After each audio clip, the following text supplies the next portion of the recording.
বর্তমান যেখানে বাইতুল আকসা, এখানটাই ছিল সুলাইমান আলাইহিস সালামের রাজ দরবার, বিরাট বড় রাজ দরবার। এক পাশে 350 মন্ত্রী ছিল মানুষ, আর এক পাশে 350 মন্ত্রী ছিল জিন। উনি জিনদের বাদশা ছিলেন, মানব জাতির বাদশা ছিলেন, জিনদের কোহে কাফের বাদশা ছিলেন।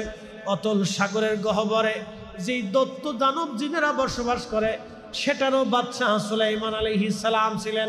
বাতাসের বাদশাহী ছিলেন, পাখিদের বাদশা ছিলেন। সুলাইমান আলাইহিস সালামের 3টে বাহিনী যুদ্ধের জন্য রওনা দিত।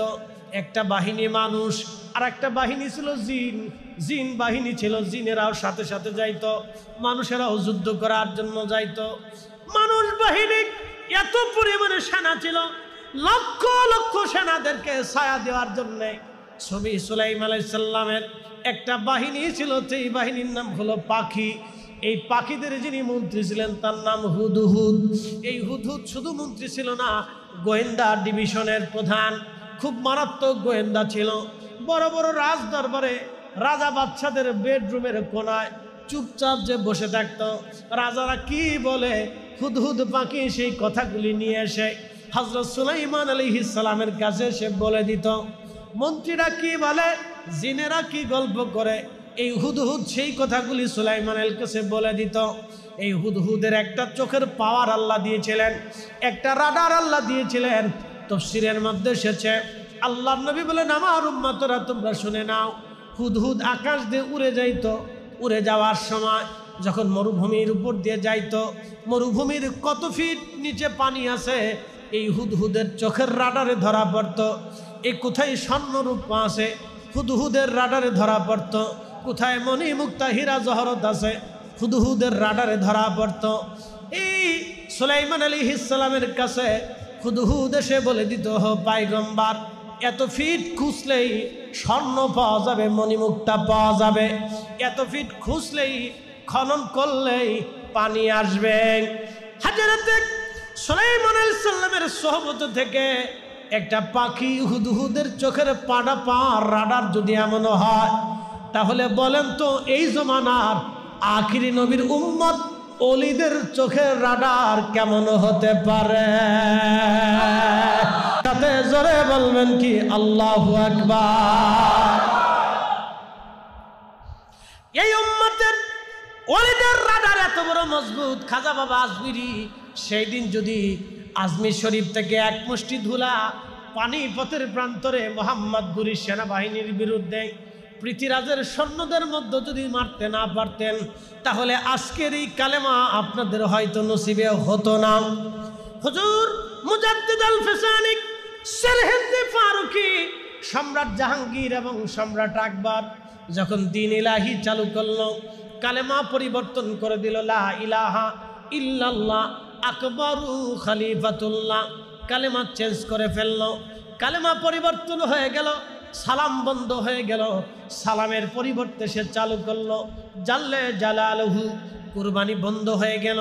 কোনো মুসলমান গরু ছাগল কুরবানি দিতে পারবে না, উট মহিষ ভেড়া বকরি কুরবানি দিতে পারবে না। মসজিদে তালা মেরে দেওয়া হলো, কোনো মসজিদে আজকে থেকে আজান হবে না। সব মাদ্রাসায় তালা মারা হলো, কোনো মাদ্রাসায় কোরআন হাদিস শিক্ষা দেওয়া হবে না। কালেমা বন্ধ হলো, মসজিদ বন্ধ হয়ে গেল, তালা মারা হয়ে গেল, ধর্ম চলে যায়। ইসলামের সূর্য এই উপমহাদেশের আকাশ থেকে ডুবে ডুবে যাচ্ছে। ঠিক এমন সময় আল্লাহ একজন মহান ওলি পাঠাইলেন, তার নাম মুজাদ্দিদ আল ফিসানি আহমদ ফারুকি সেরহিন্দি রহমাতুল্লাহ আলাইহি। তিনি হযরত ওমর রাদিয়াল্লাহু তাআলা আনহুর বংশধর ছিলেন। হযরত সেরহিন্দি রাহিমাহুল্লাহ তিনি যখন আসলেন, সম্রাট আকবর পরাভূত হলো, সম্রাট জাহাঙ্গীর তার কাছে পরাভূত হলো। সম্রাট জাহাঙ্গীর তাকে মেরে ফেলে দেওয়ার জন্য সিংহের কাছার মধ্যে ঢুকিয়ে দিল। ক্ষুধার্ত সিংহ মুজাদ্দিদ আল ফিসানিকে চিরে চিরে ফেরে ফেরে খাবে, ওরা তাকিয়ে তাকিয়ে আনন্দ করবে। কিন্তু না, সম্রাট জাহাঙ্গীর জানে না ওলিদের দৌড় আল্লাহর আরশ পর্যন্ত। কথা বলেন ঠিক কিনা? ওলিদের দৌড় খোদার আরশ পর্যন্ত সম্রাট আকবর আর জাহাঙ্গীর জানতো না। মুজাদ্দিদ আল ফিসানি সিংহের কাছার ভিতরে, সিংহ বসে আছে খাবে, কিন্তু আল্লাহর ওলি যখনই ঢুকলেন, সিংহটা আস্তে করে লেজটা গুটায়া মাথাটা নিচু করে আল্লাহর ওলির সামনে বসে গেলেন। আল্লাহর ওলি সিংহের খাঁচার ভিতরে নামাজে দাঁড়িয়ে গেলেন। সিংহের জবান খুলে গেল, হুজুর ভয় পাবেন না, দুনিয়ার কেউ আপনাকে না চিনলেও আমি আপনাকে চিনি।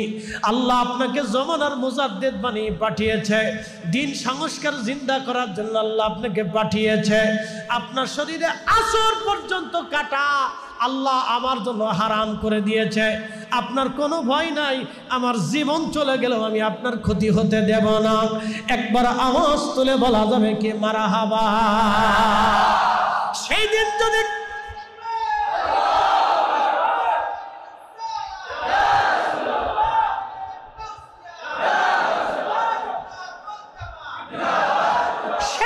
যদি মুজাদ্দিদ আল ফিসানি সরহিন্দি রাহমাতুল্লাহ আলাইহি সিংহের খাঁচার ভিতরে সিংহের কবলে যদি পড়ে যান, সিংহ যদি তাকে খেয়ে ফেলতো, তাহলে আজকের এই কালেমা আপনার নসিবে হতো না। কালেমা লা ইলাহা ইল্লাল্লাহ মুহাম্মাদুর রাসূলুল্লাহ সাল্লাল্লাহু আলাইহি ওয়াসাল্লাম, এই কালেমা আর থাকতো না। কালেমা হয়ে যাইত লা ইলাহা ইল্লাল্লাহ আকবারু খলিফাতুল্লাহ, কালেমার প্রচলন হয়ে যাইত। আল্লাহর ওলি সিংহের খাঁচার ভিতরে নামাজ পড়লেন। এই জন্য ওলিরা আগের জমানার ওলি আর এই জমানার ওলি এক না। আগের জমানার ওলিদের থেকে এই জমানার ওলিদের আল্লাহ 70 গুণ মর্যাদা দিয়েছেন। এই জন্য আমরা আহলে সুন্নাত ওয়াল জামাতের অনুসারীরা আমরা ওলিদেরকে ভালোবাসি। নিজের জন্য না আল্লাহর জন্য? একসাথে বলেন, কার জন্য? আমরা আল্লাহর ওলিদেরকে আল্লাহর জন্য ভালোবাসি। শাহজালাল ইয়ামানি মুজাররিদি রাহমাতুল্লাহ আলাইহি সেই দিন যদি তিনি যাই নামাজ সুরমা নদীর উপরে বিছাইতে না পারতেন, তাহলে আজকের ইসলাম আপনাদের নসিবে হতো না। মালয়েশিয়া গেলাম, হুজুর গাউসে বগের আওলাদ হযরত আল্লামা ইমাম ইসমাইল বুগদাদি আল হাসানি আল হুসাইনি কারি সাহেব হুজুর হয়তো বিদেশ সফর করেন। আপনারা যারা কোনোদিন যদি যান, মালয়েশিয়া প্রবাসী যদি থাকেন, তাহলে পোলাও বসার মালাক্কা প্রণালীর একেবারে ছোট্ট দ্বীপ পোলাও বসার খুবই সুন্দর চমৎকার। গেলাম আমি মাজার জিয়ারত করতে। মালয়েশিয়া সরকার ওই দ্বীপটাকে চাইনিজদের কাছে ইজারা দিয়ে দিল। উদ্দেশ্য হলো চাইনিজরা হোটেল মোটেল পর্যটন কেন্দ্র বানাবে। বুঝতেই তো পারতেছেন, উন্নত বিশ্বের হোটেল মোটেল মানে মদ খাওয়া, নাচানাচি করা, বার হাউস, আনন্দ ফুর্তি করা, জেনা করা। বন্ধু খুব মনোযোগ দিয়ে শুনবেন, হোটেল মোটেল হয়ে গেল, পর্যটন কেন্দ্র হয়ে গেল। খুবই চমৎকার করে দ্বীপটাকে সাজানো হলো। চাইনিজরা উদ্ভাবন করলো, কিন্তু পানি আসে না। একসাথে বলেন আল্লাহু আকবার। কি আসে না? পানি আসে না। বলে ব্যাপার কি, পানি কেন আসে না? ইঞ্জিনিয়াররা পরীক্ষা নিরীক্ষা করে দেখলো সাগরের লিয়ার সাগরের নিচে চলে গেছে। মালাক্কা সাগরের লিয়ার, পানির লিয়ার আল্লাহ নিচে নিয়ে চলে গেলেন। পানি আসে না। বহু চেষ্টা করলো, পানি আসে না। পানি সার্ভিস হয় না, পানির ব্যবস্থা হয় না। পানি যেহেতু নাই, হোটেল কিভাবে চলবে? পানি না থাকলে কেমনে চলবে? আরও নানান সমস্যা আসতে লাগলো। বন্ধু, মালয়েশিয়ার যিনি সুলতান ছিলেন, রাজা ছিলেন, ওই সময় মাহাতির মোহাম্মদ ছিলেন প্রধানমন্ত্রী। সেই সময় রাজাকে স্বপ্ন দেখাইলেন, হুজুর গাউসে পাকের আওলাদ, মালয়েশিয়ার রাজা, আমি নবীর আওলাদ, আমি নবীর বংশধর, আমি নবীর রক্ত, হাসান হুসাইনের রক্ত, আমি হুজুর মহিউদ্দিন আব্দুল কাদের জিলানির সন্তান, আমি ইসমাইল বুগদাদি আল হাসানি এই দ্বীপের মধ্যে ঘুমিয়ে আছি। তোমার কি করে সাহস হয় এখানে জেনার কারখানা বানাবা, মদের কারখানা বানাবা? তাড়াতাড়ি আমার এই দ্বীপ থেকে তুমি মদের কারখানা সরায় নাও, এখানে কোনো বেহাপনা চলবে না। একবার জোরে বলা যাবে কি মারহাবা। এই ওলিরা আছে না নাই? আছে, এখনো আছে। ওলিরা আছে, তখনও ছিল। উপস্থিতি, আল্লাহ আমাদেরকে মানুষ করে দুনিয়াতে পাঠিয়েছেন। আমরা ব্যতীত বর্তমান পৃথিবীতে 4 লক্ষ প্রজাতির জীব এবং জীবন আছে। গরু, ছাগল, হাঁস, মুরগি, ভেড়া, বকরি, উট, দুম্বা, অন্য প্রাণী, গৃহপালিত প্রাণী, সমুদ্রের মাছ, সামুদ্রিক প্রাণী, স্থলচর, জলচর এবং উভয়চর, সব ধরনের জীবজন্তু দিয়ে আল্লাহ পৃথিবী সাজিয়েছেন। বহু পাহাড়, নগর, সাগর, নদী, নালা, দ্বীপপুঞ্জ আর সারা পৃথিবীটিকে আল্লাহ সুন্দর করে সাজিয়েছেন। কয়েকদিন আগে মালদ্বীপ সফরে ছিলাম। ছোট্ট করে বলে দিয়ে যাই, ভারত মহাসাগরের গভীরের এক ছোট্ট দেশ মালদ্বীপ। চারিপাশে শুধু আর পানি আর পানি, এত স্বচ্ছ এবং নীল পরিষ্কার পানি, দেখলে মনে হবে একটু গোসল করি, আরও মনে হচ্ছে খেয়ে পিপাসা মিটাই। কিন্তু এক গ্লাস পানি খেলে আপনাকে হসপিটাল পর্যন্ত নিয়ে যাওয়ার সুযোগ নাই, এত লুনা। অথচ স্বচ্ছ নীল পানি, 10 হাত গভীরেও একটা মাছ ঘুরে বেড়াচ্ছে দেখা যায়, এত পরিষ্কার। 1200 ছোট ছোট দ্বীপ দিয়ে একটা গঠিত দেশ, এটার নাম মালদ্বীপ। এটার নাম মালদ্বীপ। ধান চাষ হয় না, গম চাষ হয় না, আপনার তেল নাই, গ্যাস নাই, কয়লা নাই, পাহাড় নাই, পর্বত নাই, ঝর্ণা নাই, ফলের বাগান নাই, কিচ্ছু নেই, শুধু নারকেল গাছ আছে। এই ছোট্ট একটা দ্বীপের ভিতরে ঢুকে যেয়ে দেখলাম তারা কত উন্নত। আমাদের 6 টাকা আর তাদের 1 টাকা, 6 টাকার সমান তাদের 1 টাকা। 100% মুসলমানের ভিতরে 90-99 জনকে দেখলাম মাথায় কোনো টুপি নেই, মাথায় কোনো টুপি নেই। কিন্তু আশ্চর্য হবেন, মিথ্যা বলে না, মানুষকে ধোঁকা দেয় না, ছগলখুরি করে না, অন্যায় করে না, খাবারে ভেজাল দেয় না, বিষ মিশায় না, গ্রাম্য পলিটিক্স নাই। কে কারে বাস দিবে, কে কার বিয়ে ভাঙবে, কার মায়ের বিয়ে ভাঙবে, কার বউর সংসার ভাঙবে, কারে একটা মামলা দিবে, কারে মিথ্যা মামলা দিবে, কার ফুলারে গাঁজা খাওয়াবে, আফিম খাওয়াবে, নেশা করাবে, কিচ্ছু নাই। একটা ফ্রেশ দেশ। একসাথে বলবেন না মারহাবা। কুনতুম খায়রা উম্মাতিন উখরিজাত লিন-নাসি তা'মুরুনা বিল মা'রুফি ওয়া তানহাউনা আনিল মুনকার। রব্বুল আলামিন মহাগ্রন্থ পবিত্র কোরআনের ভাষায় আমার আল্লাহ বলে দিলেন, তোমরা শ্রেষ্ঠ জাতি, শ্রেষ্ঠত্ব তোমাদেরকে দিলাম। দুনিয়াতে তোমরা 2টা কাজ করবা, তা'মুরুনা বিল মা'রুফ, মানুষদেরকে ভালো কাজের দিকে দাওয়াত দেবা, ওয়া তানহাউনা আনিল মুনকার, খারাপ কাজ থেকে তোমরা ফেরাবা। আমাদের সবার দায়িত্ব মানুষদেরকে ভালো কাজের দিকে দাওয়াত দেওয়া। আমাদের সবারই দায়িত্ব ছিল মানুষদেরকে ভালো কাজের দাওয়াত দেওয়া।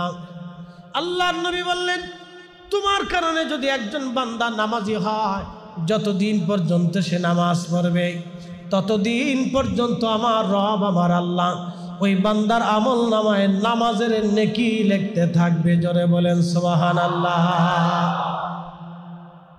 আজকে আপনাদেরকে এখানে দাওয়াত করে আনা হয়েছে না? আপনারা আসছেন না? যারা ইন্তজাম করছেন, আপনার যত নেকি হয়েছে, যারা ইন্তজাম করেছেন, যারা অর্থ দিয়েছেন, যারা সহযোগিতা করেছেন, তাদের সবার আমলনামায় সমপরিমাণে নেকি দেওয়া হবে। আপনার এক অংশ কম দেওয়া হবে না।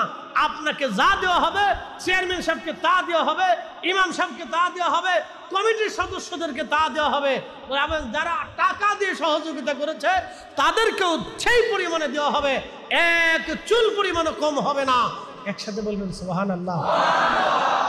তাহলে মাহফিল চলবে না বন্ধ হবে? মাহফিল চলার দরকার আছে কিনা নাই? অনেকে বলে ভাই মাহফিল দিয়ে কি হবে? তা আমি বলি মাহফিল না দিয়ে কি হবে? 40 বছর বয়সে কোরআন শরীফ আল্লাহ আমার নবীকে দিলেন। 40 বছর বয়সে, 40 বছর আগে আল্লাহ কোরআন পাঠান নাই। কোরআনও আসে নাই, নামাজও আসে নাই, কোরআনও আসে নাই, রোজাও আসে নাই, কোরআনও আসে নাই, শরীয়তও আসে নাই, কোরআনও আসে নাই, হালাল হারামের আইনও আসে নাই। কোরআন আসে নাই, কিন্তু মিথ্যা বললে গুনাহ হবে তাও আসে নাই, ধোঁকা দিলে গুনাহ হবে তাও আসে নাই। যেহেতু কোরআন আসে নাই, শরীয়তের আইনও আসে নাই, কোরআন নাজিল হয় নাই, শরীয়তও আসে নাই। তাহলে এই 40 বছরে আল্লাহর নবীর কাজ কি ছিল? এবার আসেন জাগান তো, এই 40 বছরের নবীজির কি কাজ ছিল? এই 40 বছরের রসুলের কাজ ছিল জীবনেও কখনো ভুলেও একটা মিথ্যা শব্দ জবান থেকে বের হয়নি। একসাথে বলবেন আল্লাহু আকবার। এরকম অনুপম চরিত্র, মহান আদর্শ দুনিয়াতে আর কোথাও পাবেন? 40 বছরের জীবনে একটা সেকেন্ডের জন্য নবীজি কাউকে কখনো ধোঁকা দেন নাই। নবীজি ছিলেন জীবন্ত ব্যাংক, জীবন্ত ব্যাংক। বাংলাদেশ ব্যাংক থেকেও টাকা পাচার হয়ে যায়, ডাইনবাম হয়ে যায়, হয় না ভাই? টেলিভিশনে মানুষ দেখবে বাংলাদেশ ব্যাংক থেকেও টাকা ডাইনবাম হয়ে যায়। তো ক্ষমতা যার টাকা তা মনে কিছু নিয়ে না। আমার বাংলাদেশে যে ক্ষমতা আসে ব্যাংক ব্যালেন্স আদালত তার সব হয়ে যায়। আর আমরা হয়েছি 420। আমাদের ঘোরার ডিম দেশের নাগরিক হলেও কিচ্ছু নেই। আমরা কতদূর খালি খালি ভাত খাই আর ঘুমাই আর বাথরুম করি না, আমরা কিছু নেই। যে ক্ষমতা আসে ব্যাংক ব্যালেন্স আদালত পুলিশ আর্মি সেনাবাহিনী বিজিবি বিডিআর সব তার হয়ে যায়। আমরা কিছু নেই। বাংলাদেশ ব্যাংক থেকেও টাকা ডাইনবাম হতে পারে, কিন্তু আমার বিশ্ব ব্যাংক থেকেও টাকা ডাইনবাম হতে পারে, সুইস ব্যাংক থেকেও টাকা ডাইনবাম হতে পারে। কিন্তু রাসূল করিম এমন এক জীবন্ত ব্যাংক ছিলেন, মক্কার মানুষ জাহিলিয়াতের জমানাতে বলতো আল আমিন বিশ্বাসী, জাহিলিয়াতের নিকৃষ্ট মানুষও বলতো আল আমিন বিশ্বাসী। যারা দিন দুপুরে মানুষ জবাই করত তারাও বলতো আল আমিন বিশ্বাসী। যারা মানুষের সামনে নিজের জীবন্ত কন্যাকে মাটির ভিতরে জীবন্ত কবর দিত তারাও বলতো আল আমিন। যারা মক্কার হারামের শরীফের আল্লাহর বাইতুল্লাহর চারপাশে তাদের স্ত্রীদেরকে উলঙ্গ করে তাওয়াফ করাইতো তারাও বলতো আল আমিন। যারা নিজের স্ত্রীকে হাসতে হাসতে অন্য পুরুষের কাছে জেনা করতে পাঠাইতো টাকার জন্য তারাও সেই দিন নবীকে বলতো আল আমিন। তিনি এত বড় আল আমিন ছিলেন যে এক চুল পরিমাণ সম্পদ কারো ডান বাম করতেন না। যে যাহা নবীজির কাছে আমানত দিত আল্লাহ নবী ঠিক সেইভাবেই প্যাকেট করে তার হাতে আমানতগুলি আবার ফিরিয়ে দিত। আমরা কি সে আদর্শ নিতে পারছি? নিতে পারিনি। আমি মাঝে মধ্যে বলি আমাদের দেশ থেকে আমরা সৌদি থেকে মধ্যপ্রাচ্য থেকে রসুলের দরবার থেকে কালেমা আনছি, কিন্তু নবীর আদর্শ আনতে পারি নাই। আর ইউরোপিয়ানরা নবীর কালেমা নেয় নাই কিন্তু আদর্শ নিয়ে গেছে। হ্যাঁ, ওরা অরিজিনালটা নিয়ে গেছে, যে ওরা সুখী, ওদের টাকার অভাব নাই, পয়সার অভাব নাই, ঝামেলা নাই, খাবারে ভেজাল নাই। ওরা 100 বছরে হাঁটে, 100 বছরের বেডি ও দেশে সাইকেল চালায়। আর আমরা দেশের 60 বছরের বেডি, তার দিকে তাকানো যায় না। হেরে এই হুইল চেয়ারে করে ঠেলতে ঠেলতে হসপিটালে নিতে নিতে সকালবেলা এক বস্তা ওষুধ তার লাগে। আর ও দেশের 100 বছরের বেডি সাইকেল চালায়। কেন জানেন? খাবারে ভেজাল নাই, বাতাসে ভেজাল নাই, পানিতে ভেজাল নাই, কথায় ভেজাল নাই, কাজে ভেজাল নাই, দুশ্চিন্তা নাই, চিন্তা নাই। আমাদের দেশের মহিলারা বাচ্চা কাচ্চা হওয়ার পরে চিন্তা করো কি খাওয়াবো কি, ব্যবসা দিব কি, কাজ দিব কি, ওর উপার্জন হবে কি। একটা মার চিন্তা করতে করতে জীবন শেষ হয়ে যায়। কি কথা কন না কেন? চিন্তা করতে করতে জীবন শেষ। জীবনের প্রয়োজনে কয়টা কথা বললাম, বুঝে সুঝে বাড়ি যে হিসাব করেন যে ফরিদি হুজুর কি বলছিল ঠিক কিনা, তো বুঝবেন যে না আমি ঠিকই বলছি। খালি ওয়াজ শুনে চলে গেলে হবে না, এটা বাস্তবমুখী কিছু কথা আপনাদেরকে শোনাইলাম। 40 বছরের জিন্দেগি ফলো করেন তো। তিনি এমন এক মান্যবর, মহামান্যবর। আল্লাহ কোরআনে বললেন মাইয়ুতির রাসূলা ফাকাদ আতা আল্লাহ। হে বান্দারা শুনে রাখো, আমার নবী মানলেই আমি আল্লাহ মানা হয়ে যাই। আসতে হয়ে গেল না? জোরে বলেন। নবী মানলে কাকে মানা হয়? নবী মানলে কাকে মানা হয়? ওনার ভুল আছে, খাতা আছে? উনি দুনিয়ার অন্য কোনো মানুষের মতো, অন্য কোনো কর্মজীবীর মতো, অন্য কোনো কাজের মতো, দুনিয়ার কোনো কাজের সাথে ওনাকে তুলনা দেওয়া হবে? অথচ বলে ফেললেন উনি সাংবাদিক।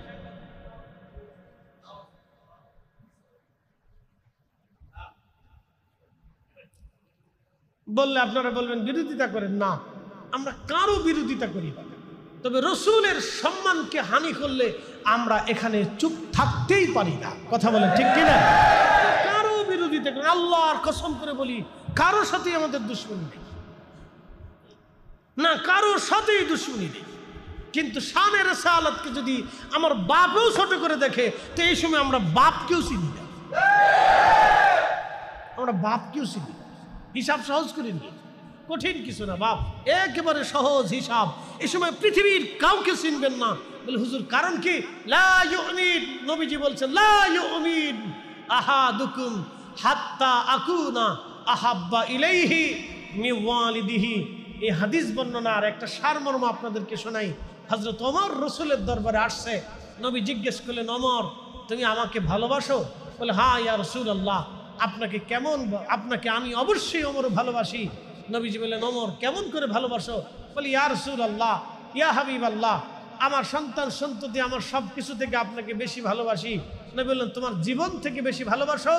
হযরতের ওমর তখন চিন্তা করে বললেন, না ইয়া রাসূলুল্লাহ, জীবনের থেকে বেশি আপনাকে ভালোবাসার মতো এই অন্তর আমাকে সাক্ষ্য দিচ্ছে না। তখন রাসূল বলে, লা ইউমিন আহাদুকুম হাত্তা আকুনা হাব্বা ইলাইহি মিন ওয়ালিদিহি ওয়া ওয়ালাদিহি ওয়ান নাসি আজমাইন।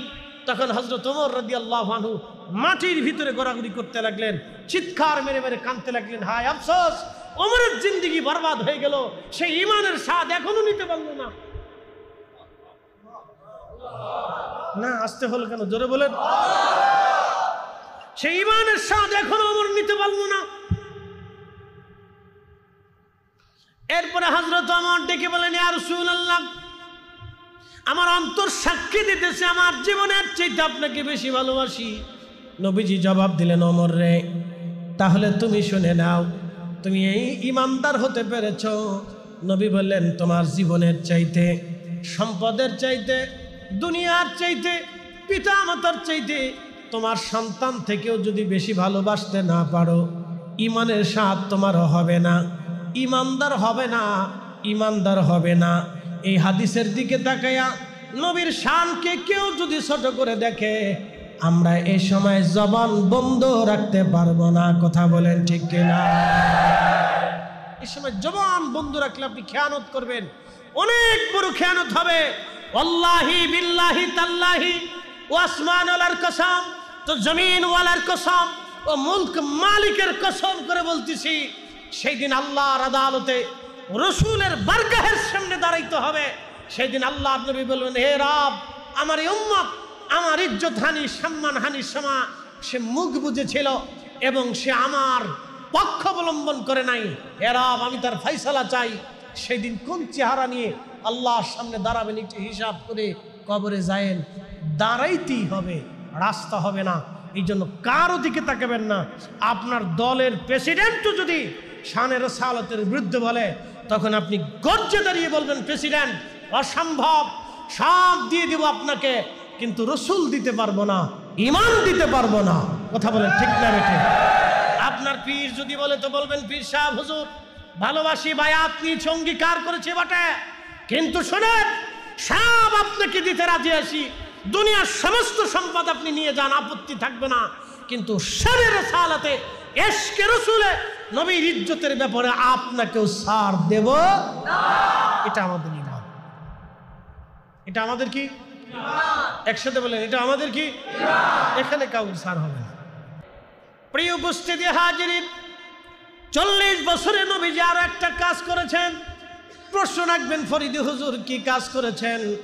40 বছরে নবীজি হিলফুল ফুজুল করেছিলেন। হিলফুল ফুজুল কি? হিলফুল ফুজুল মানে একটা সংগঠন নবীজি করে দিয়েছিলেন। সংগঠন কেন করা হলো?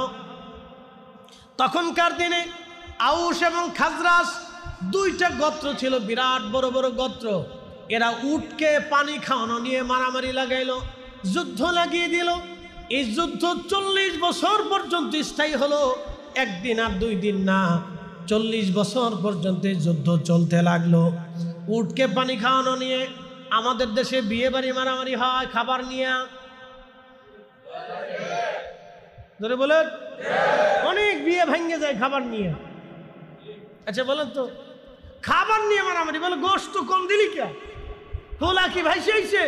মায়া পক্ষকে আমার মাইয়ে কি ভাইসে গেছে নাকি যে তোর খোলার লোকে বিয়ে দেবো? যা, এই শুরু হয়ে গেছে বিরাট যুদ্ধ, বিশ্বযুদ্ধ। বাপরে বাপ, বিয়ে বাড়ির আত্মীয়তা হবে, ঠিক তখনই শয়তান উৎফুল্ল হয়ে কাজ একটা বাধাই দিছে। যা, হ্যাঁ, শয়তান বেশি খুশি হয় বিয়ে ভাঙলে, তালাক হলে শয়তান বেশি খুশি হয়। এই শোনেন, আপনাদেরকে আজকে শিখাই দিয়ে যাই, সারা জীবনে আমার ওয়াজ যদি শুনে থাকেন, ওয়াজ যদি বুঝে থাকেন, জীবনে কখনো কোনো সময় কোনো মেয়ে আর ছেলের তালাক হতে দিবেন না। সর্বোচ্চ চেষ্টা করবেন যাতে তালাক না হয়, তালাক যাতে না হয়। সর্বোচ্চ চেষ্টা করবেন বিবাহ বন্ধন টিকিয়ে রাখার জন্য, তালাক যাতে না হয়। কারণ তালাক হইলেই শয়তান বেশি খুশি হয়। তালাক হইলেই দুইটা ফ্যামিলি চিরতরে নষ্ট হয়ে যায়। ছেলের ফ্যামিলিও নষ্ট হয়, মেয়ের ফ্যামিলিও নষ্ট হয়। ওই মেয়ের থেকে যত সন্তান আসবে তাদের সারা জিন্দিগি ভুগতে হয়। ওই ছেলের পরিবার থেকে আবার বিয়ে করে যত সন্তান আসবে তাদেরকে জীবনের শেষ সময় পর্যন্ত ভুগতে হয়।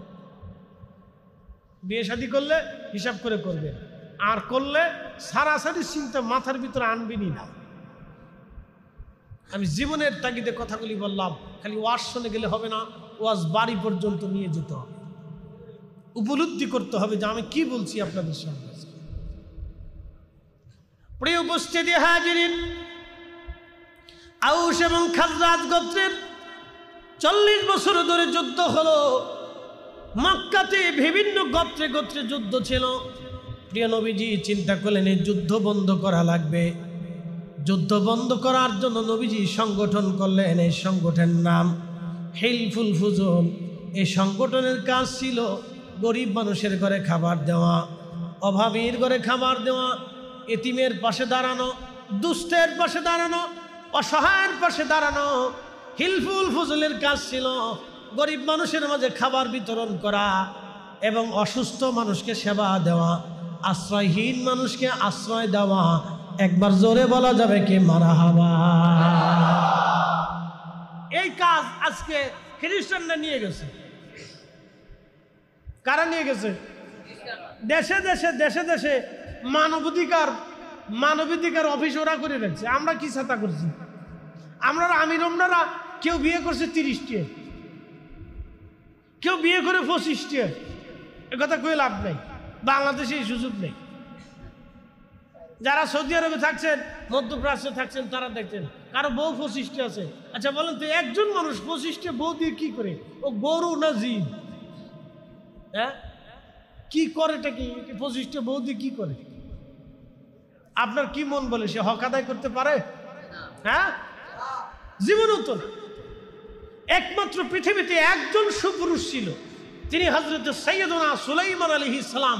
1000 স্ত্রী ছিল। যেমনি সুবহানাল্লাহ কইতেছেন মনে হয় আপনারও আছে, চিন্তা ভাবনা করছে।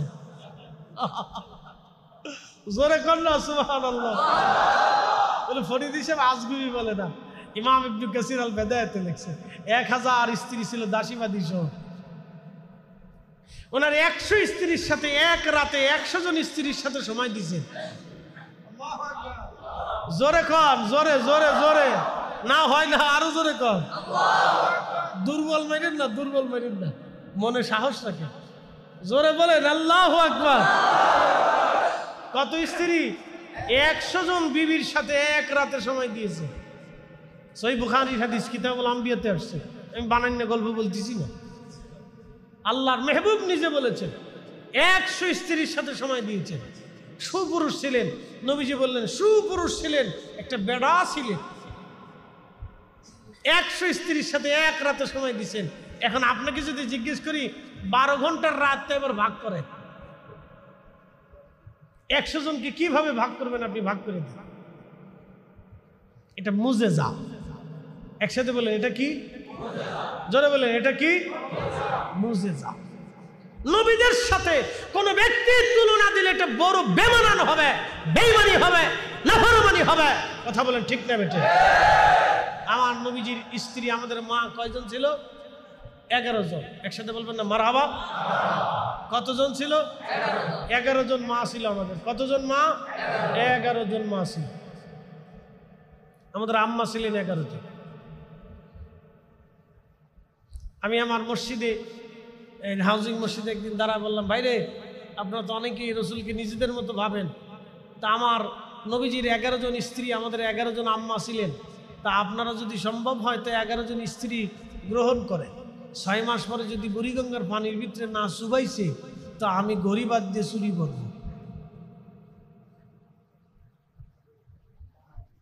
নবীদের মহান মুজিজা, এজন্য নবীদের সাথে তুলনা চলে না, কোনো কিছুর সাথে তুলনা দিবেন না, মেসাল দিবেন না, দিলেও শ্রেষ্ঠত্বের আসনে রাখবেন, শ্রেষ্ঠত্বের আসন দিয়ে মেসাল দিবেন। প্রিয় উপস্থিতি হাজিরিন, অনেকগুলি কথা বললাম, হিলফুল ফুজুল নবী করলেন, এই সংগঠনটা করে নবীজি আর্ত মানবতার সেবা করলেন। আমাদের যুবকদের কাজ কি ছিল? আমাদের তরুণদের কাজ ছিল এইভাবে আর্ত মানবতার সেবা করা, গরিব দুঃখীদের ঘরে খাবার দেওয়া, অসুস্থ মানুষের সেবা দেওয়া। কিন্তু বড় আফসোস, আমরা কি কতটা অসুবিধার ভিতরে আছি বাংলাদেশে। দেখেন, আমাদের একটা মাত্র পিজি হাসপাতাল, একটা মাত্র পিজি হাসপাতাল। বাংলাদেশের যতগুলি জেলা সদর হসপিটাল আছে, যা দেখেন সবকটা জেলা সদর হসপিটালগুলি একবারে নোংরা পচা। কি আসতে কনকে জোরে বলেন? আচ্ছা, পরিষ্কার করার জন্য কি সরকার বরাদ্দ করে না? অবশ্যই করে। পরিষ্কার করে না কারা? যাদেরকে দায়িত্ব দিছে তারা দায়িত্ব পালন করে না। একবারে গন্ধ, দুর্গন্ধ বানায় রেখেছে, ভিতরে ঢুকলে মনে হয় যে মরে গেছি, আর কোন জায়গায় আসলাম, মনে হয় যে একবার গুনার সাগরে গেছি। ওই জায়গায় রুগী গেলে আরো অসুস্থ হয়ে যাওয়ার কায়দা। কি আশ্চর্য! আপনি চিন্তা করেন তো, কি অবস্থা আমাদের দেশে। এটা কি করবেন, কি বলবেন, কাকে বলবেন, কবে পরিবর্তন হবে আমরা জানি না। তো আল্লাহ যেন এমন শাসক আমাদেরকে দেন যারা মানুষের জন্য কাজ করে। জোরে বলেন আমিন। আল্লাহর নবী 40 বছরে হিলফুল ফুজুল করলেন, 40 বছরে নবী শাদী মুবারক করেছিলেন। আল্লাহর নবীজি 40 বছরে মক্কার অলিগলিতে ঘুরলেন, কিন্তু 40 বছরে তার অনুপম চরিত্র দেখে মক্কার মানুষরাই বলেন আলা আমিন, আলা আমিন। এই জন্য কাজী নজরুল চমৎকার ভাষায় লেখলেন, ত্রিভুবনের প্রিয় মুহাম্মদ এলো রে ধনী আয় রে সাগর আকাশ বাতাস দেখবি যদি আয় রে সাগর আকাশ বাতাস দেখবি যদি ধুলির ধরা বেহেশত আজ জয় করিল দিল রে লাজ। আজকে খুশির ঢল নেমেছে ধূসর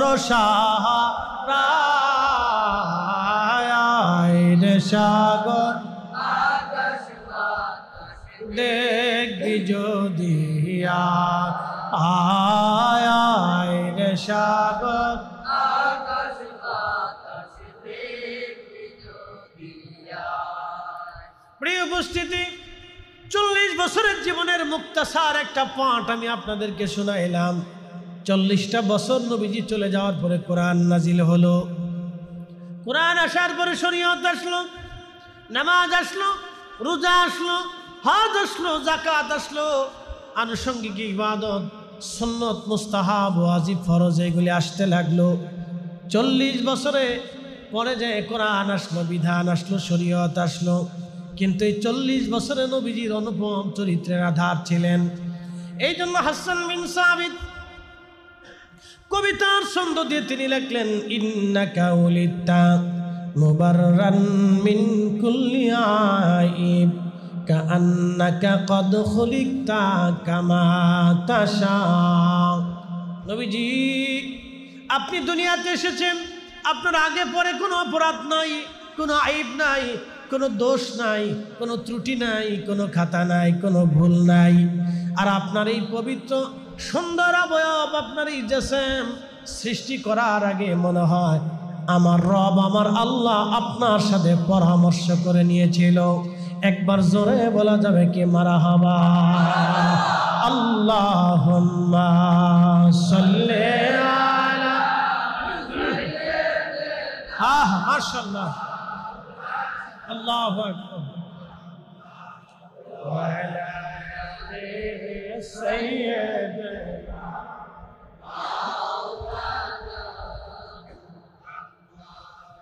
আমি যে কথাগুলি বললাম ইনশাআল্লাহ আমল করা যাবে তো? আমরা কাউরে ধোঁকা দেব মালে কম দেব, মালে ভেজাল দেব, মানুষে এই সম্পদ অর্থ মেরে খাবো, হালাল খাবার। আপনারা আজকে চিন্তা করলেন যে হুজুরের ওয়াজ শুনলাম, হুজুরের ওয়াজ বালা, তো হুজুর তো দোয়া করে চলে যাবে, এরপরে আজকে সারা রাত মসজিদে নামাজ পড়বো, আজকাল নামাজ ছাড়তাম না। তো নামাজে দাঁড়াইছেন, সারা রাত নামাজ পড়লেন, তাহাজ্জুদ পড়লেন, ফজর পড়লেন, কিন্তু ওযু নাই। বলেন নামাজ হবে? তো ওযু ছাড়া যেমন নামাজ হয় না, হালাল খাবার ব্যতীত ইবাদত কবুল হয় না। একসাথে বলেন হয় না, হয় না, হয় না। আচ্ছা বলেন, যারা খাবারের ভিতরে ভেজাল দিয়ে বেশি অর্থ কামাই করে, রুটি রুজি কামাই করে, ওরা যারা হজে যায় তার হজের অবস্থা কি? না একসাথে বলেন, জোরে বলেন। তার গরুর গোশতের অবস্থা কি? শুয়োরের গোশত আর গরুর গোশতের মধ্যে কোনো তফাৎ আছে? যারা ঘুষ খায়, বলেন তার খাসির গোশতের অবস্থা কি? খাসির গোশত আর কুকুরের গোশতের মধ্যে কোনো পার্থক্য আছে? বলে এটাও হারাম, ওটাও হারাম, এটাও হারাম, ওটাও হারাম। এই লোকে যদি হজ করে তাহলে হজ কি হবে? একসাথে বলেন হবে। রোজা রাখার পরে সন্ধ্যাবেলা শুধু বিরিয়ানি দিয়ে ইফতার করে, তার রোজা হবে? বলে কারণ কি? ইফতারি ভেজাল, খাবারে ভেজাল, পানিতে ভেজাল, কাপড়ে ভেজাল, টুপিতে ভেজাল, পোশাকে ভেজাল, পায়জামায় ভেজাল, লুঙ্গিতে ভেজাল, পানিতে ভেজাল, খাবারে ভেজাল, তার মানে রক্তের ভিতরে ভেজাল, ফেসফে ভেজাল, কলিজায় ভেজাল, গোশতে ভেজাল, দেহে ভেজাল, চোখে ভেজাল, কানে ভেজাল, জবানে ভেজাল, হাতে ভেজাল, পায়ে ভেজাল, মাথায় ভেজাল, চুলে ভেজাল, সব জায়গায় তার ভেজাল। আল্লাহর নবী বললেন সহিহ মুসলিমে, আমার উম্মত বলো তো, এই সময় যদি আমার এই উম্মত কঠিন মরুভূমির ভিতরে পইরা একেবারে মুসাফির হইয়া সে আল্লাহর দরবারে কাকুতি মিনতি করে বলে হে রব, ইয়া রব, ইয়া রব, ইয়া রব, তার খাবারে ভেজাল, পানিতে ভেজাল, কাপড়ে ভেজাল, বলো আমার উম্মত তার দোয়া কি করে কবুল হবে? শেষ। তাহলে আমার আসল ওয়াজ বুঝতে পারছেন? আসল ওয়াজ বুঝে যান। আসল ওয়াজ এটা। ফরিদ সাহেবের মতো অলম্ব পাগড়ি মাথায় দিয়ে রাস্তায় চললো কাজ হবে না যদি খাবারে ভেজাল হয়। কে আসতে কন কেন জোরে বলে? কাজ হবে না গো, কাজ হবে না। ওয়াজ জাগা মতো দিয়ে দিচ্ছে, জাগা মতো ওয়াজ চলে গেছে। যদি পারেন এই আমলটা করবেন, যদি পারেন তুই আমল করবেন। হুজুর জীবনের তোরে আর কখনো কোনোদিনও হারামের কাছেই যাব না, এটা হলো অরিজিনাল কাজ। তাহলে আপনার সারা জিন্দেগির সারা দিন পরে যদি একবারও আল্লাহ বলেন তা বহুত পরিমাণ হবে। আর যদি হারাম খাইয়া সারা রাত ভরেও যদি মসজিদে বসে আল্লাহ আল্লাহ আল্লাহ আল্লাহ আল্লাহ আল্লাহ আল্লাহ করেন, একটা ডাকু আল্লাহর দরবারে কবুল হবে না। কি আসতে বলেন কেন জোরে বলেন? কথা বুঝাইতে পারছি আপনাদেরকে? এখন প্রশ্ন করবেন ফরিদি হুজুর হারাম খেয়ে ফেলছি, ভয় নাই, আল্লাহ বান্দাকে মাহরুম করে না। এই কোরআনে আল্লাহ বান্দাকে মাহরুম করে দেয়নি, এই জন্য আমিও আপনাকে মাহরুম করব। হুজুর খেয়ে ফেলছি, ভয় নাই। হয়ে গেছে অপরাধ, ভয় নাই। বলে কারণ কি? এই কোরআন আল্লাহ সুসংবাদ দিচ্ছে। قل يا عبادي الذين اسرفوا على أنفسهم لا تقنطوا من رحمة الله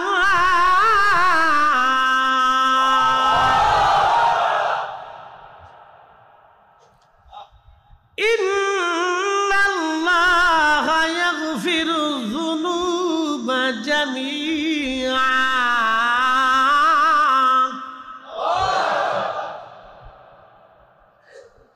কখনো তোমাকে যদি ভুলি, হেদায়েতের আলো জেলে নিয় কাছে তুলি, ঠাঁই দিও প্রিয়তম ওগো মহিয়ান, তুমি রহমান, তুমি মেহেরবান, ও অন্ধ গাহে না শুধু তোমার গুণগান, অন্ধ গাহে না শুধু তোমার গুণগান, বুঝেও বুঝে না তবু শান, তুমি রহমান তুমি মেহেরবান। প্রিয় উপস্থিতি, ভয় নাই, আমার রব বললেন কুল হুজুর আপনি বলে দেন ইয়া ইবাদিয়াল্লাযীনা আসরাফু আলা আনফুসিহিম, রে বান্দা নিজের নফসের সাথে যদি অনেক বড় জুলুম করে ফেলছো, তুমি হারাম খেয়ে ফেলেছ, অন্যায় করে ফেলেছ, অপরাধ করে ফেলেছ, জিনা করে ফেলেছ, খুন করে ফেলেছ, অনেক বড় ভুল করে ফেলেছ, বাবা মার সাথে তুমি নাফরমানি করে ফেলেছ, সমাজের সাথে নাফরমানি করেছ, গ্রামের মানুষ তুমি ঠকিয়ে ফেলেছ, বান্দা চিন্তার কোনো কারণ নাই, ভয়ের কোনো কারণ নাই। লা তাকনাতু মির রাহমাতিল্লাহ, তোমার গুনার পাহাড় যদি একেবারে 7 আসমান 7 জমিন পর্যন্ত একেবারে ভরেও যায়, তাও তুমি চিন্তা করিও না, আমার রহমত থেকে তুমি নিরাশ হও না। ইন্নাল্লাহা ইয়াগফিরু যুনুবা জামিআ, নিশ্চয় অবশ্যই আমি রব্বুল আলামিন তোমার জীবনের সমস্ত গুনাহগুলি আমি আল্লাহ মাফ করে দেব। ঠিক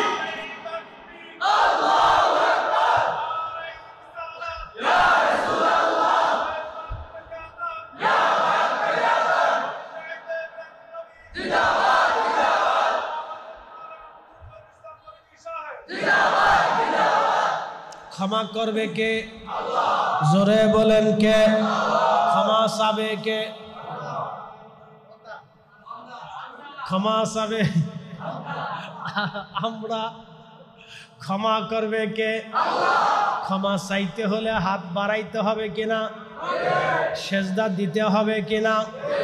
ক্ষমা চাইতে হবে কার কাছে? কেমনে কেমনে? বিনয়ে বিনয়ে 2 হাত বাড়িয়ে চোখের পানি ছেড়ে দিয়ে ক্ষমা চাবেন, হাত বাড়াবেন। হাত না বাড়াইলে আল্লাহ দেবে না, সেজদা না দিলে আল্লাহ দেবে না। হাত বাড়াবেন। সুলাইমান আলাইহিস সালাতু ওয়াস সালাম, ইমাম আবুল ফারাজ ইবনুল জৌজি 900 বছর আগে একটা কিতাব লেখছেন, উয়ুনুল হাকায়াতের মধ্যে লেখেন সুলাইমান আলাইহিস সালামের জামানাতে বৃষ্টি নাই, বৃষ্টির অভাবে মানুষের কষ্ট হচ্ছে।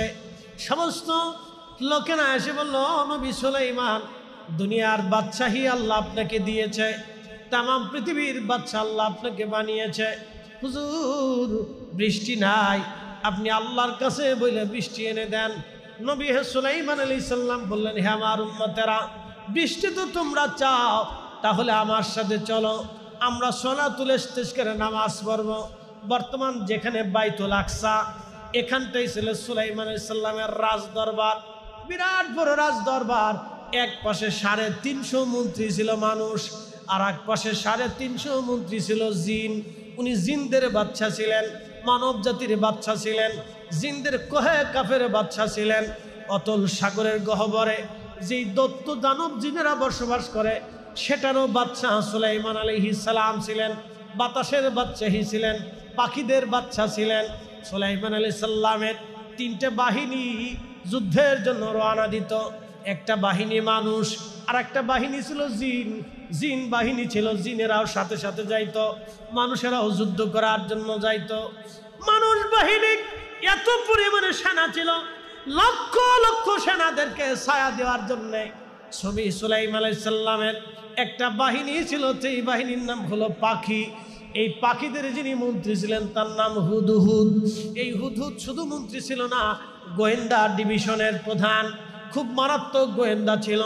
বড় বড় রাজ দরবারে রাজা বাদশাদের বেডরুমের কোনায় চুপচাপ যে বসে থাকতো, রাজারা কি বলে হুদহুদ পাখি সেই কথাগুলি নিয়ে এসে হযরত সুলাইমান আলাইহিস সালামের কাছে সে বলে দিত। মন্ত্রীরা কি বলে, জিনেরা কি গল্প করে, এই হুদহুদ সেই কথাগুলি সুলাইমানের কাছে বলে দিত। এই হুদহুদের একটা চোখের পাওয়ার আল্লাহ দিয়েছিলেন, একটা রাডার আল্লাহ দিয়েছিলেন। তাফসীরের মধ্যে এসেছে আল্লাহর নবী বলেন, আমার উম্মতরা তোমরা শুনে নাও, হুদহুদ আকাশ দিয়ে উড়ে যাইতো। উড়ে যাওয়ার সময় যখন মরুভূমির উপর দিয়ে যাইতো, মরুভূমির কত ফিট নিচে পানি আছে এই হুদহুদের চোখের রাডারে ধরা পড়তো।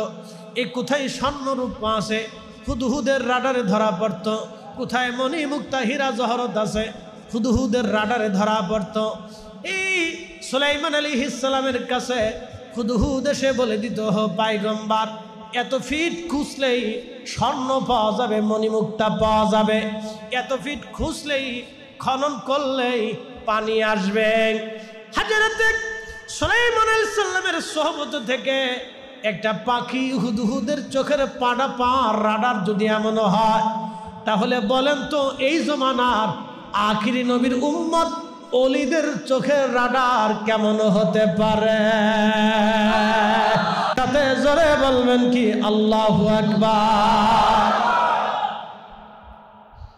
এই উম্মতের ওলিদের রাডার এত বড় মজবুত, খাজা বাবা আজমিরি সেই দিন যদি আজমির শরীফ থেকে এক মুষ্টি ধুলা পানিপথের প্রান্তরে মোহাম্মদ গুরি সেনাবাহিনীর বিরুদ্ধে পৃথিবীরাজের সৈন্যদের মধ্যে যদি মারতে না পারতেন, তাহলে আজকের এই কালেমা আপনাদের হয়তো নসিবে হতো না। হুজুর মুজাদ্দিদ আল ফিসানি সেরহিন্দি ফারুকি সম্রাট জাহাঙ্গীর এবং সম্রাট আকবর যখন দ্বীন ইলাহি চালু করলো, কালেমা পরিবর্তন করে দিল, লা ইলাহা ইল্লাল্লাহ আকবরু খলিফাতুল্লাহ, কালেমা চেঞ্জ করে ফেললো। কালেমা পরিবর্তন হয়ে গেল, সালাম বন্ধ হয়ে গেল, সালামের পরিবর্তে সে চালু করলো জাল্লে জালালহু, কুরবানি বন্ধ হয়ে গেল। কোনো মুসলমান গরু ছাগল কুরবানি দিতে পারবে না, উট মহিষ ভেড়া বকরি কুরবানি দিতে পারবে না। মসজিদে তালা মেরে দেওয়া হলো, কোনো মসজিদে আজকে থেকে আজান হবে না। সব মাদ্রাসায় তালা মারা হলো, কোনো মাদ্রাসায় কোরআন হাদিস শিক্ষা দেওয়া হবে না। কালেমা বন্ধ হলো, মসজিদ বন্ধ হয়ে গেল, তালা মারা হয়ে গেল, ধর্ম চলে যায়। ইসলামের সূর্য এই উপমহাদেশের আকাশ থেকে ডুবে ডুবে যাচ্ছে। ঠিক এমন সময় আল্লাহ একজন মহান ওলি পাঠাইলেন, তার নাম মুজাদ্দিদ আল ফিসানি আহমদ ফারুকি সেরহিন্দি রহমাতুল্লাহ আলাইহি। তিনি হযরত ওমর রাদিয়াল্লাহু তাআলা আনহুর বংশধর ছিলেন। হযরত সেরহিন্দি রাহিমাহুল্লাহ তিনি যখন আসলেন, সম্রাট আকবর পরাভূত হলো, সম্রাট জাহাঙ্গীর তার কাছে পরাভূত হলো। সম্রাট জাহাঙ্গীর তাকে মেরে ফেলে দেওয়ার জন্য সিংহের কাছার মধ্যে ঢুকিয়ে দিল। ক্ষুধার্ত সিংহ মুজাদ্দিদ আল ফিসানিকে চিরে চিরে ফেরে ফেরে খাবে, ওরা তাকিয়ে তাকিয়ে আনন্দ করবে। কিন্তু না, সম্রাট জাহাঙ্গীর জানে না ওলিদের দৌড় আল্লাহর আরশ পর্যন্ত। কথা বলেন ঠিক কিনা? ওলিদের দৌড় খোদার আরশ পর্যন্ত সম্রাট আকবর আর জাহাঙ্গীর জানতো না। মুজাদ্দিদ আল ফিসানি সিংহের কাছার ভিতরে, সিংহ বসে আছে খাবে, কিন্তু আল্লাহর ওলি যখনই ঢুকলেন, সিংহটা আস্তে করে লেজটা গুটায়া মাথাটা নিচু করে আল্লাহর ওলির সামনে বসে গেলেন। আল্লাহর ওলি সিংহের খাঁচার ভিতরে নামাজে দাঁড়িয়ে গেলেন। সিংহের জবান খুলে গেল, হুজুর ভয় পাবেন না, দুনিয়ার কেউ আপনাকে না চিনলেও আমি আপনাকে চিনি। আল্লাহ আপনাকে জমানার মুজাদ্দিদ বানিয়ে পাঠিয়েছে, দিন সংস্কার জিন্দা করার জন্য আল্লাহ আপনাকে পাঠিয়েছে। আপনার শরীরে আসর পর্যন্ত কাটা আল্লাহ আমার জন্য হারাম করে দিয়েছে। আপনার কোনো ভয় নাই, আমার জীবন চলে গেলেও আমি আপনার ক্ষতি হতে দেব না। একবার আওয়াজ তুলে বলা যাবে কি মারহাবা? সেই দিন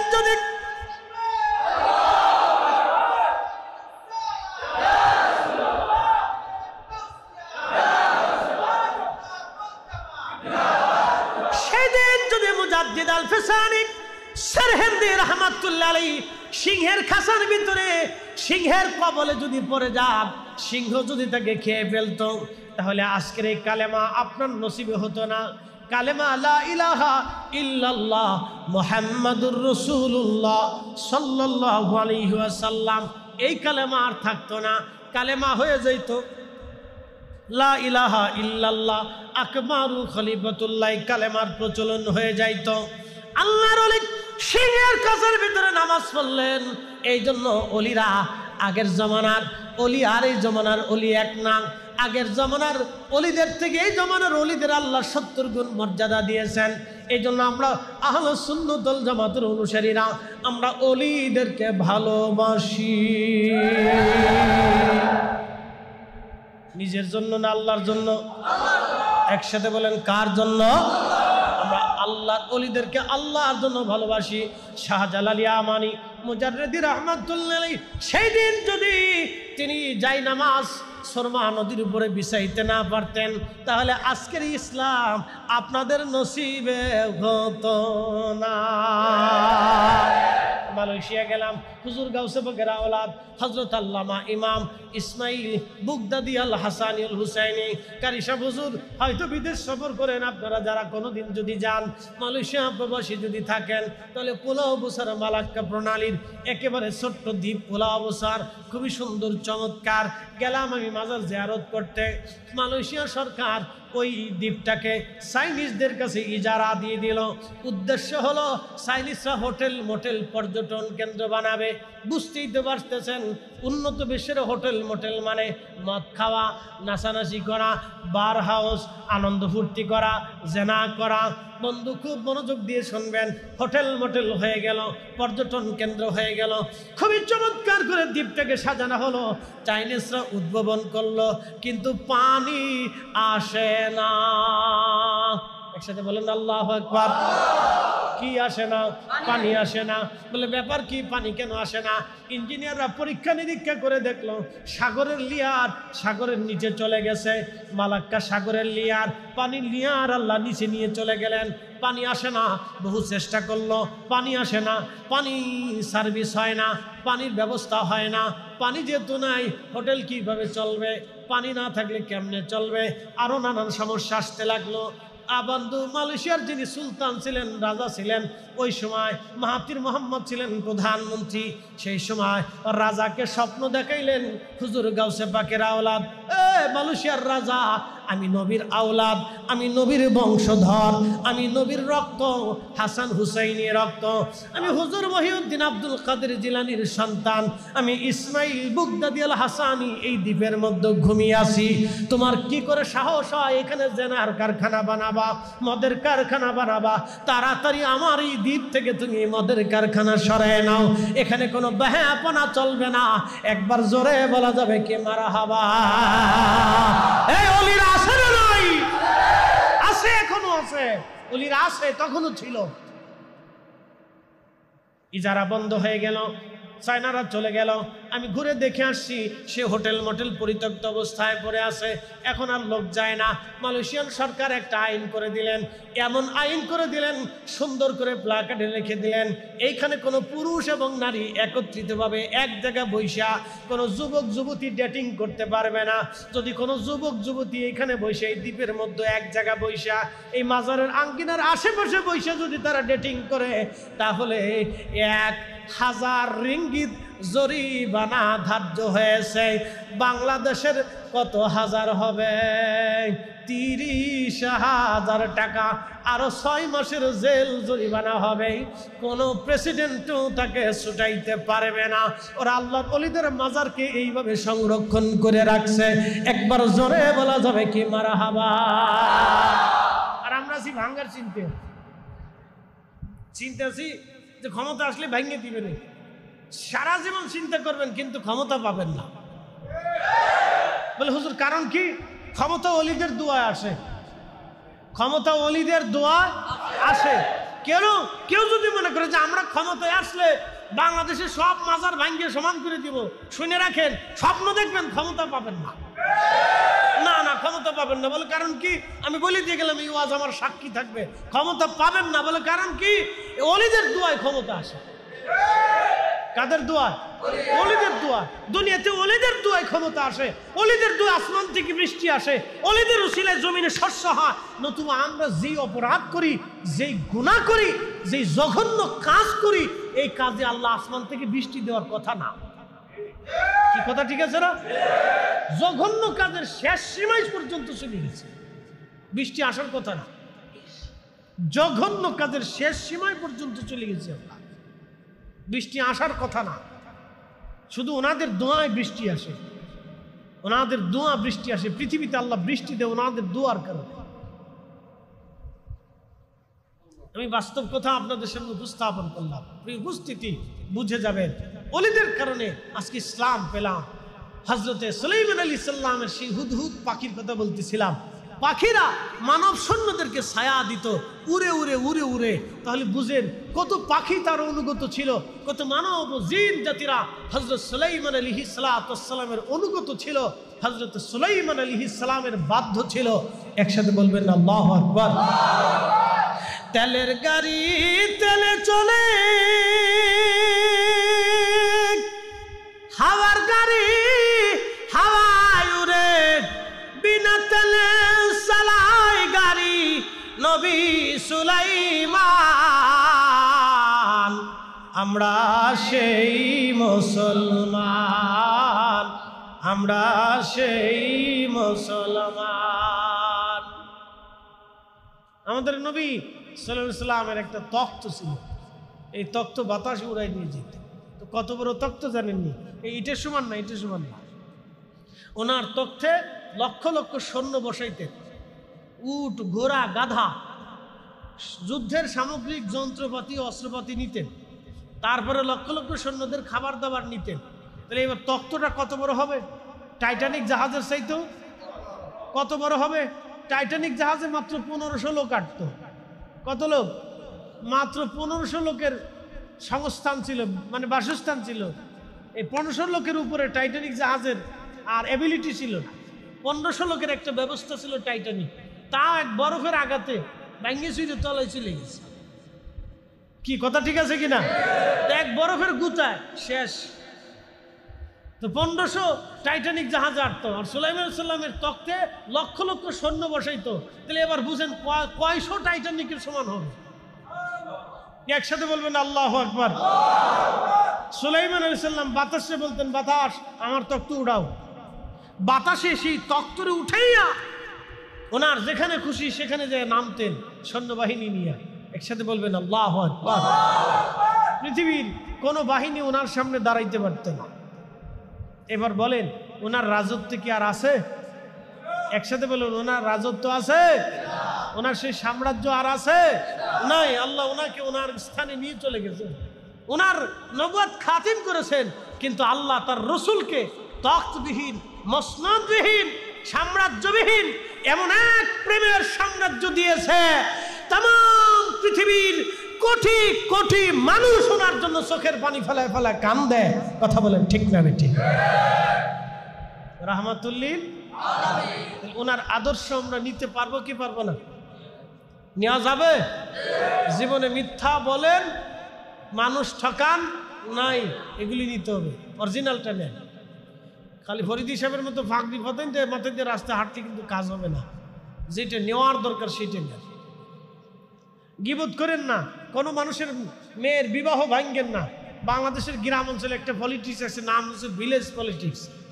আমি নাম দিয়েছি এটা কুত্তা পলিটিক্স। বলে হুজুর এই নাম করলেন কেন?